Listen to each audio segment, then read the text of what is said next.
Countdown for blast off. X minus 5, 4, 3, 2, X minus 1, fire.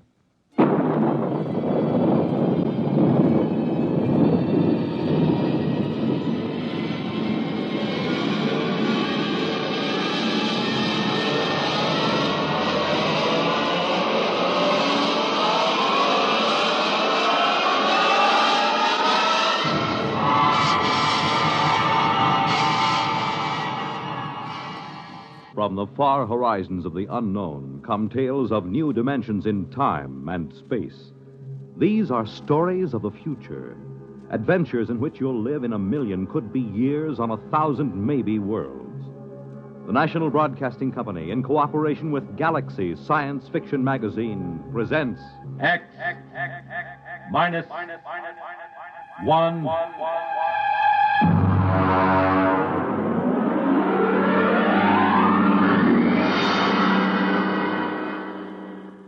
Tonight, Hostess by Issac Asimov.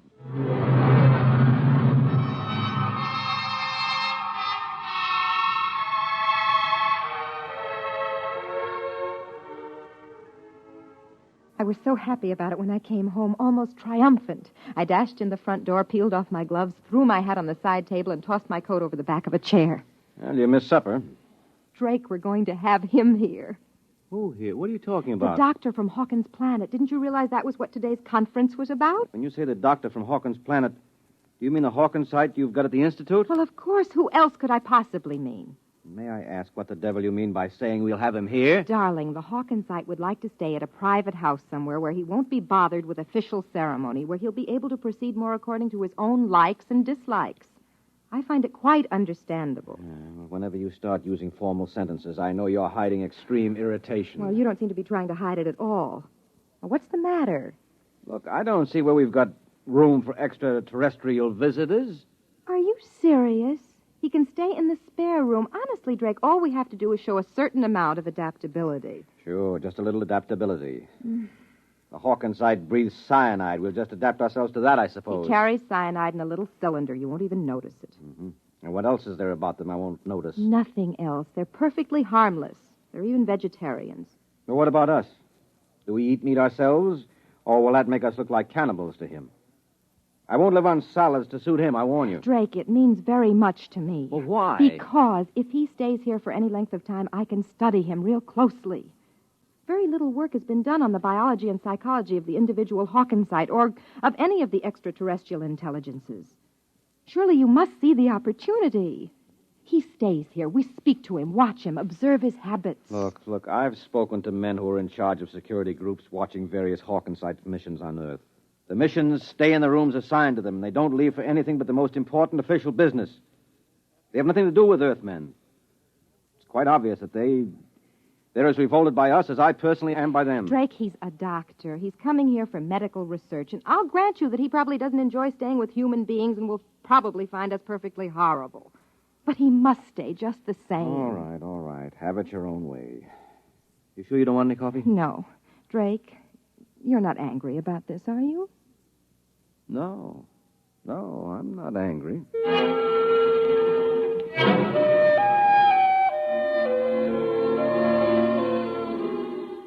Most of my friends had been surprised when I married Drake because they couldn't understand my marrying a policeman. I explained he wasn't simply a policeman. He was a member of the World Security Board, but most of the staff at the Institute thought it rather odd that I hadn't married a biologist or at least an anthropologist, even a chemist, but certainly not a policeman. I was waiting for Drake with some apprehension that evening as I sat in the living room. Hark Tolan, the Hawkins site, was standing quietly in the middle of the room. He was not sitting since he was not anatomically constructed to sit. He stood on two sets of limbs placed close together, while a third pair, entirely different in their construction, were suspended from a region that would have been the upper chest in the human being. His skin was hard, glistening, and ridged, and his face wore a distant resemblance to something alienly bovine. Mrs. Smollett, you must forgive my English. The construction of my mouth, combined with the absence of incisors and canine teeth, is an obstacle to clear speech. I think you speak very well. Thank you. My husband will be home soon, and then we'll eat. Your husband? Well, Husband? Yes, you know. Mr. Smollett. A male, of course. You must forgive me, Mrs. Smollett. Perhaps the greatest source of confusion among the 5 known races of the galaxy lies in the differences among them in regard to their sex life and the social institutions that grow around it. I understand that. The concept of husband and wife, for instance, exists only on Earth. I can achieve a sort of intellectual understanding of what that means, never an emotional one. Dr. Tolan, I've consulted the Institute in preparing a menu, and I trust you'll find nothing in it that will upset you. Drake? Drake, is that you? Yeah. I'm in the living room, dear. I suppose he's all delivered, complete. Drake, this is Dr. Hark Tolan of Hawkins Planet. Dr. Tolan, my husband. Good evening, Dr. Tolan. Mr. Smollett, Would you care for a drink? I'm not particularly thirsty.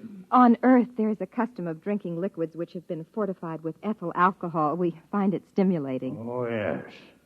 I'm afraid, then, that I must decline. Ethyl alcohol would interfere most unpleasantly with my metabolism.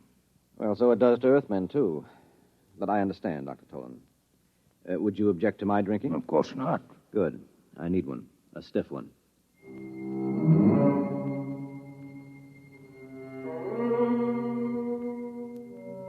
He stood at the table. I tried not to look at him as he ate. His wide, lipless mouth split his face alarmingly as he ingested food, and in chewing, his large jaws moved from side to side. There was evidence of his ungulate ancestry. I found myself wondering whether he would chew his cud later, and then I was afraid that Drake would get the same idea and leave the table in disgust, but he was taking everything quite calmly. I imagine, Dr. Tolan, that the cylinder at your side holds cyanide, hmm? Quite so. Pure cyanide? I hope you are not considering possible danger. I know the gas is highly poisonous to you, and I do not need a great deal. None of it emerges, except when I actually suck at the tube, which is fixed at the corner of my mouth. I see. And you really must have the gas to live? Are you not a biologist, Mr. Smollett? No, Dr. Tolan. It's merely a minor government official. My wife's friends call me a policeman. Tell me, what happens if you don't breathe cyanide? Do you just go like that? Oh, not quite. The absence of it would be equivalent to slow strangulation. Mm-hmm. It's also very painful, difficult to treat. I've done some research on the problem. I find it difficult to keep thinking of you as a doctor. I understand what you mean. I find it difficult to think of you as a policeman. I gather that you're not here on a pleasure trip. Huh? No. I intend to study this queer planet you call Earth.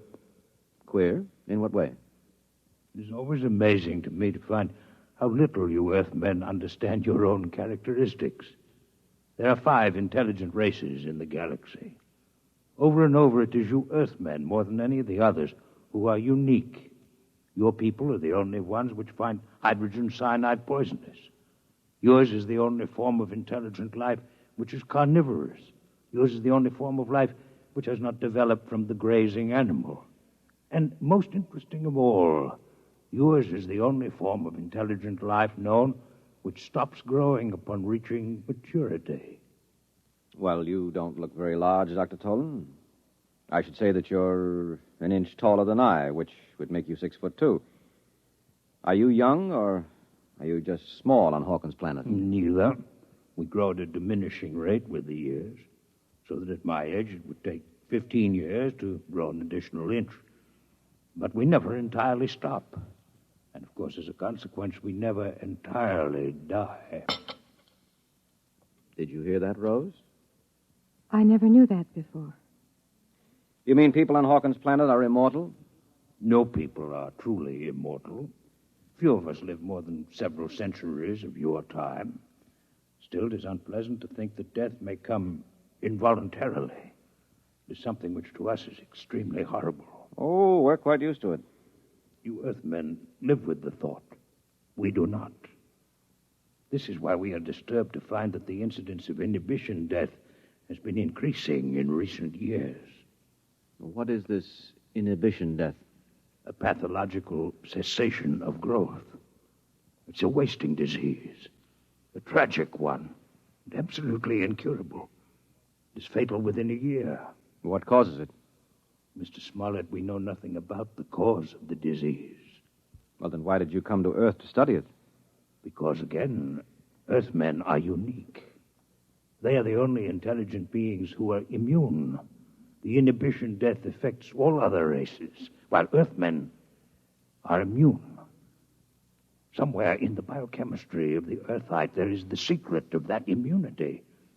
How interesting it would be to find it. Well, now, look here. You can't say that Earthmen are immune. From where I sit, it looks as if the incidence is 100%. All Earthmen stop growing, and all Earthmen die. We've all got the inhibition death. Earthmen live up to 70 years after the cessation of growth. That is not death as we know it. Your equivalent disease is rather one of unrestrained growth. Cancer, you call it.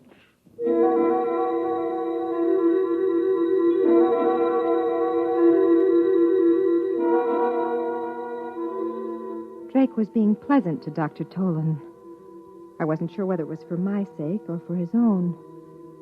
Drake has never gone out of his way to please me. Sometimes when I'm gloomy, I look at him across the table and ask myself, why did he marry me? Then suddenly, after dinner in the living room, Dr. Tolan asked a question which surprised me. You are a policeman, Mr. Smollett? Yes. I wonder, could you show me through one of the police departments on your planet? Well, I don't belong to a police department in exactly the way you imagine. However, I have some contacts in the New York City Department. Would I be able to visit the Missing Persons Bureau? Why are you interested in Missing Persons Bureau? Because there again, you are unique. There's no such thing as a missing person on our planet. We're always aware of each other's exact location, no matter where on the planet we might be. Can you feel such awareness even now, on Earth? You mean across space? No, I'm afraid not. But you see the importance of the matter. All the uniqueness of Earth should be linked. If the lack of this sense can be explained, perhaps the immunity to inhibition death can be also. Tell me truthfully, Mr. Smollett, if Mrs. Smollett were to leave this room and enter another without your having seen her do so, would you really not be aware of her location? I really would not. Amazing. Please do not be offended by the fact that I find it revolting as well.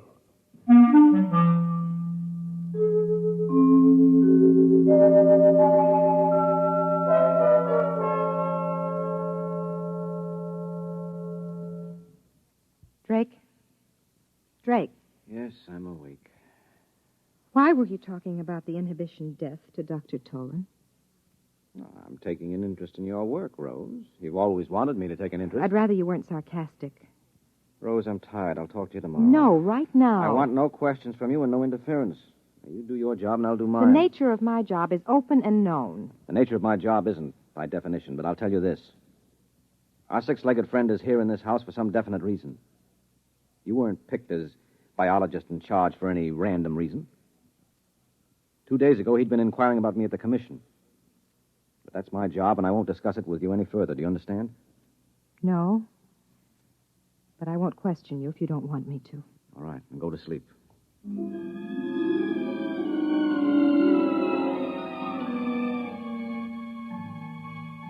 I lay stiffly on my back, and the minutes passed and the quarter hours. I was trying to fit the pieces together. One picture remained clear in my mind. It hovered over me mockingly. At the end of the evening, the Hawkinsite had turned to me just before he left the room. Good night, Mrs. Smollett. You're a most charming hostess. I wanted to giggle then. How could he call me a charming hostess? To him, I must have been a horror, a monstrosity with too few limbs and too narrow a face. But then I saw Drake. He turned white. For one instant, his eyes had burned with something that looked like terror. I'd never before known Drake to show fear of anything. And the picture of that instant of pure panic remained with me until all my thoughts finally sagged into the oblivion of sleep. I remember one question that nagged at me through the haze. Why did he marry me?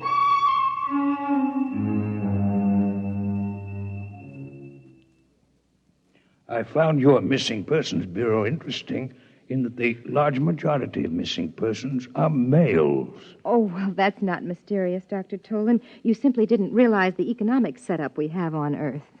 My wife is an example of the minority of women who are capable of making their own way in the world. Would you call the Missing Persons Bureau of New York a fair sampling of such cases in the planet at large? Yes, I should think so. Is there then an economic explanation for the fact that since interstellar travel has been developed, the percentage of young males among the missing is more pronounced than ever? Well, that's even less of a mystery than the other. Nowadays, a runaway can hop the nearest space freighter. They're always looking for crewmen. No questions asked. It's almost always young men in their first year of marriage. Well, that's just the time a man's troubles seem the greatest. If he survives the first year, there's usually no need to disappear at all. Would it offend you if I disconnected for a period of time? Disconnected? It's like sleep. Oh. I hope you haven't had too exhausting a day. It's just that I've been absorbing so many new and unusual concepts that I feel a desire for a little disconnection.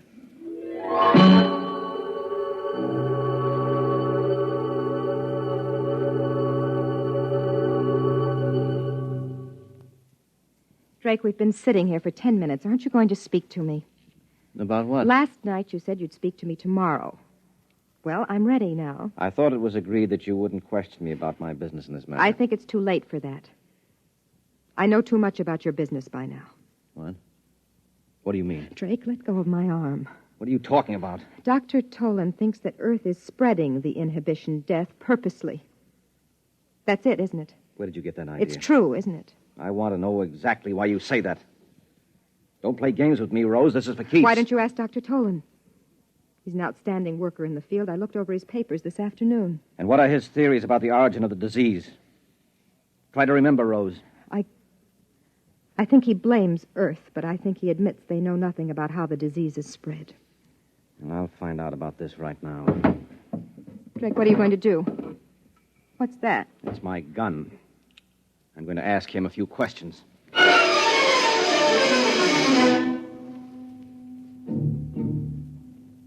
He ran out of the bedroom, down the corridor towards Dr. Tolan's room. I ran after him, caught him just as he entered the door. The Hawkinsite was standing there, motionless, his eyes unfocused, his 4 standing limbs sprawled out in 4 directions as far as they would go. Now keep quiet. He'll gradually become aware of me. Get out of here. No, Drake. What are you doing? Quiet. There, you see? The skin on his face is beginning to quiver. Well, that's about all, Dr. Tolan. Don't throw in connection with any of the limbs. Your sense organs and the voice box will be quite enough. Why do you invade my disconnection chamber? And why are you armed? What do you want? The answer to certain questions. With a gun in your hand? I'm sorry, Mr. Smollett, that the duties toward a guest are so badly understood on Earth. You're no guest of mine, Dr. Tolan. You entered my home under false pretenses. You had better shoot. It will save time. You are convinced that you'll answer no questions? Now, that in itself is suspicious. It seems that you consider certain answers to be more important than your life. I consider the principle of courtesy to be very important. You, as an Earthman, may not understand. Perhaps not. But I can understand one thing. Your cyanide cylinder. Suppose I pull it out of your mouth. Rose, hold your breath until I close the valve. There. All right, Tolan. You realize what will happen to you if you don't answer the questions I'm going to ask you. Cyanide lack. It would be a most uncomfortable death. I'm only an Earthman.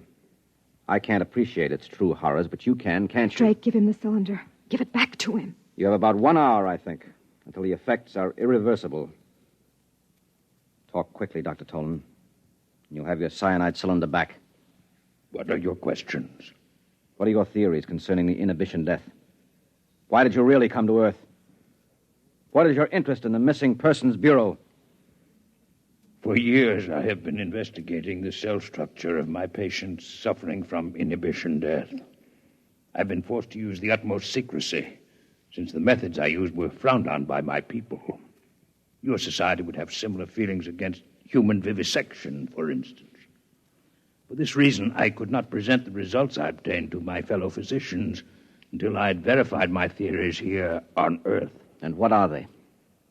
The inhibition death is entirely a disease of the mind. You mean it's psychosomatic? No, Miss Smollett, it is not psychosomatic.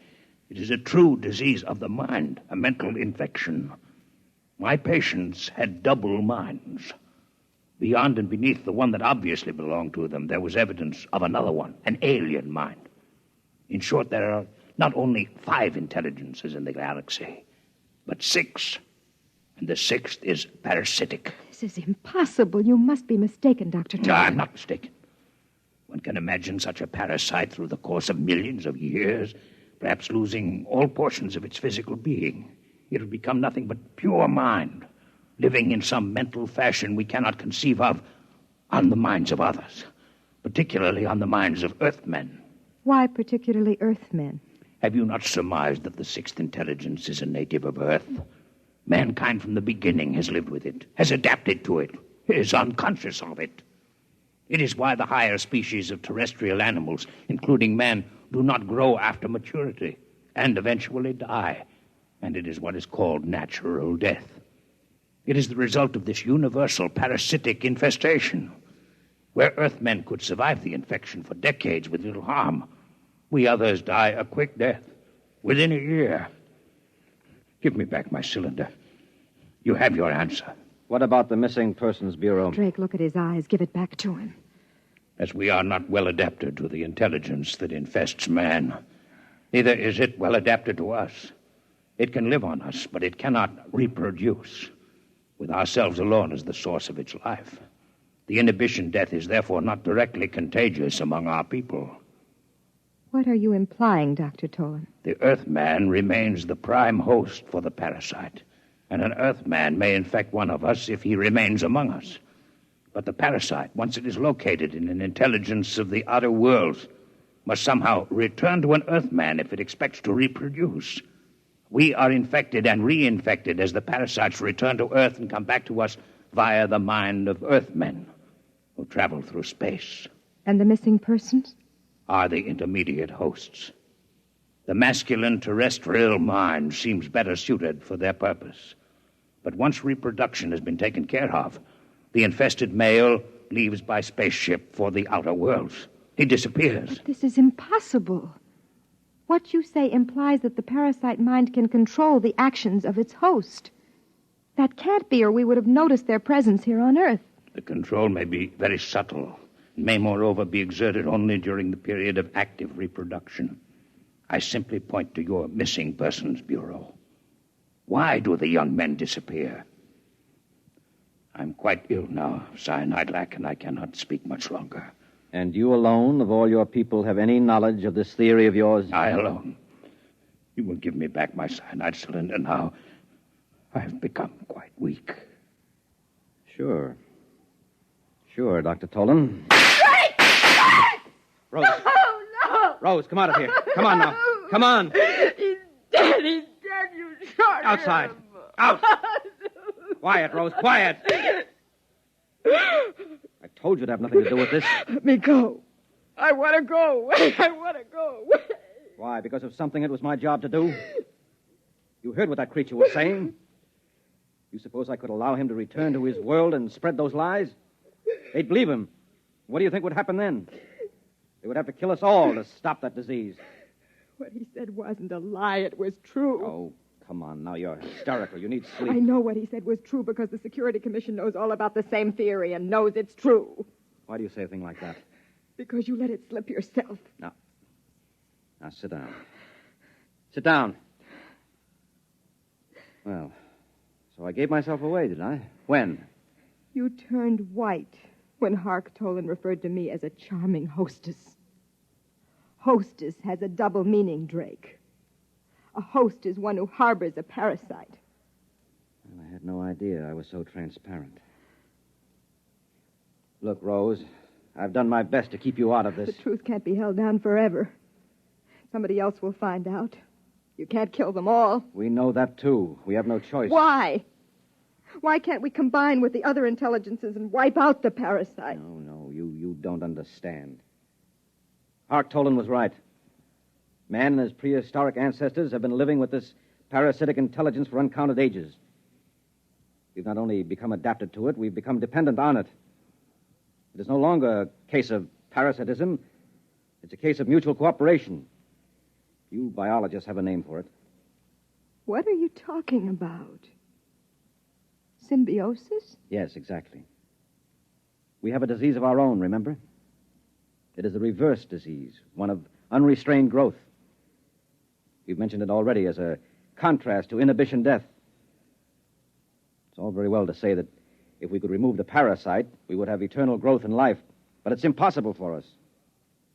If for any reason the parasitic intelligence, as Hark Tolan calls it, does leave the human body, or if its relationship to the human mind is in any way impaired, growth does take place, but not in an orderly fashion. We call the growth cancer, and there you have it. There's no way of getting rid of the parasite. We're together for all eternity. To get rid of their inhibition death, extraterrestrials must first wipe out all vertebrate life on Earth. There is no other solution for them. So we must keep knowledge of it from them. Now do you understand?